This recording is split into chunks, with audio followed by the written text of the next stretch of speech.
Jóvenes y señoritas estudiantes del Liceo Tecpan, les envío un cordial saludo. El tema de esta semana para nuestra clase es en relación a la cultura. Algunas definiciones del término cultura. Se dice que cultura es el conjunto de tradiciones aprendidas de forma rudimentaria. El término rudimentario significa que no es algo sistemático, algo que va a tener algún método o alguna técnica.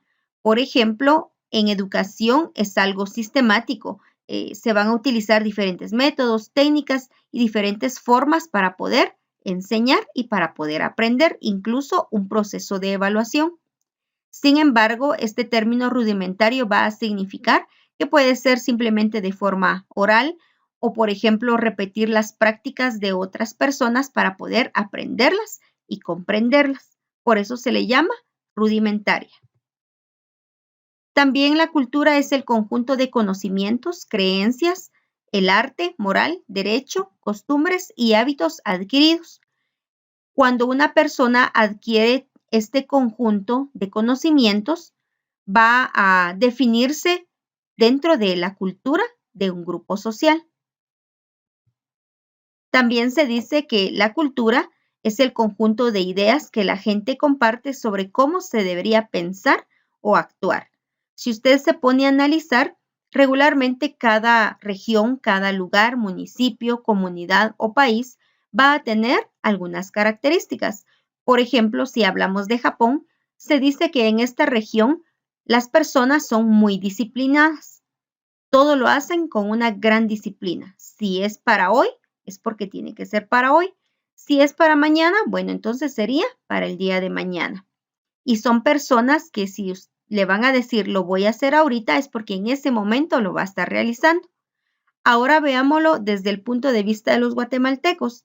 Nos dan un día, una hora y resulta que decimos, bueno, la hora chapina es una hora después.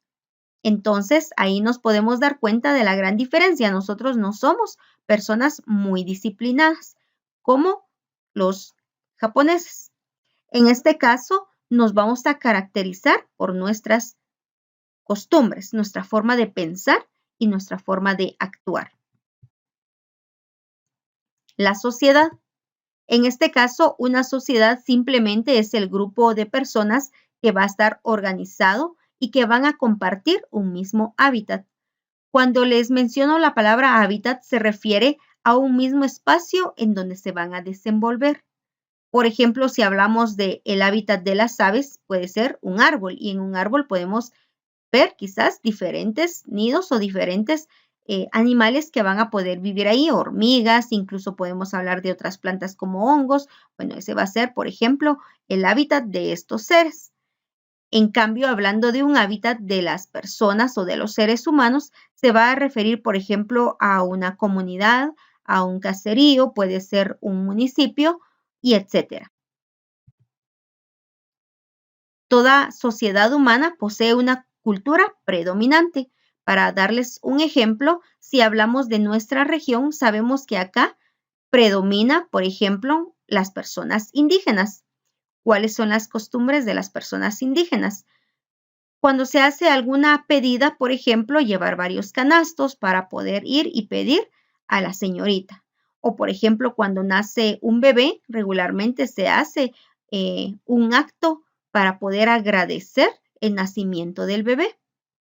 Sin embargo, también está la cultura mestiza, otros le llaman ladina, y en este caso van a tener prácticas culturales diferentes. Como lo dice en esta idea, dice hay grupos de personas cuyos estilos de vida no son compartidos por el resto de la sociedad. Por ejemplo, un indígena puede venir y tener un temazcal en su casa, otros lo pronuncian como tamazcal, no importa cómo lo pronuncie usted. En este caso, las personas tienen como costumbre, muchas de ellas todavía lo conservan, que miércoles y sábado se bañan en el temazcal. Pero las personas mestizas no tienen un temazcal en su casa. Van a tener una forma de vida diferente, no van a compartir la idea de querer bañarse en un temazcal.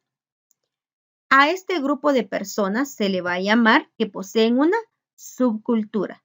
porque sus prácticas culturales son minoritarias comparadas con la sociedad predominante.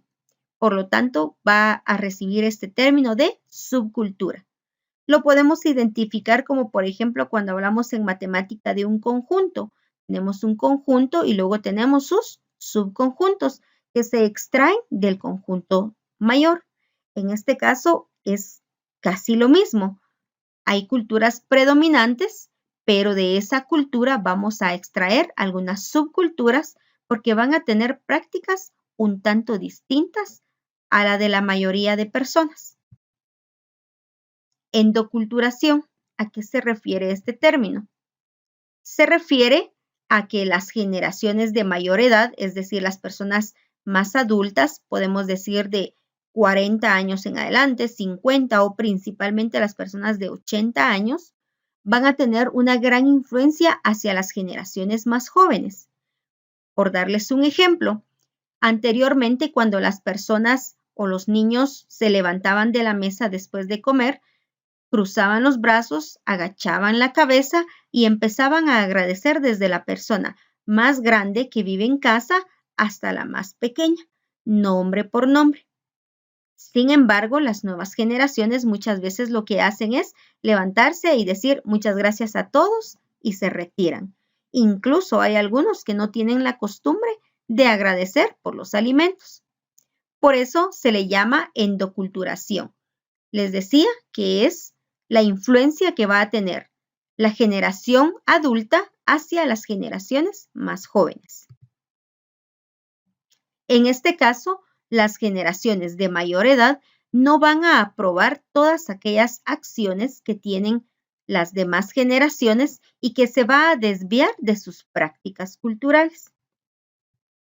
A esto se le llama etnocentrismo y es un problema actual que no va a permitir la mayor tolerancia y vivir en armonía dentro de la sociedad, porque el etnocentrismo es un factor que va a impedir una correcta comunicación entre las demás personas, simplemente por el hecho que consiste en que yo voy a creer que mis creencias o mis prácticas culturales son superiores al de los demás.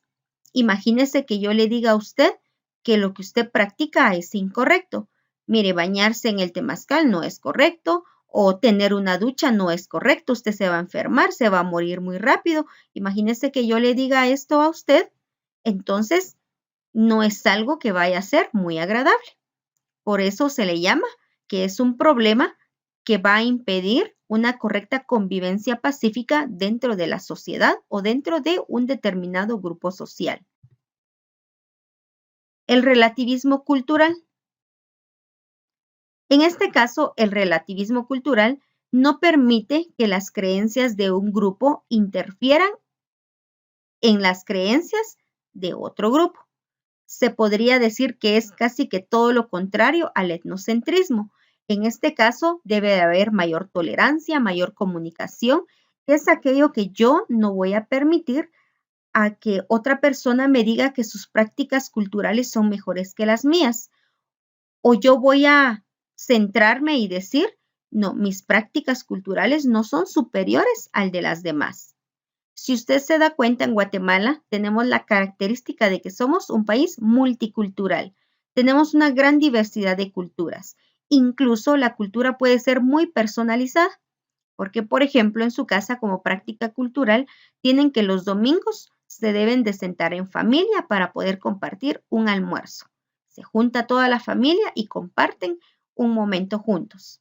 Pero en otras familias los domingos todas las personas están dispersas, cada quien en sus diferentes asuntos.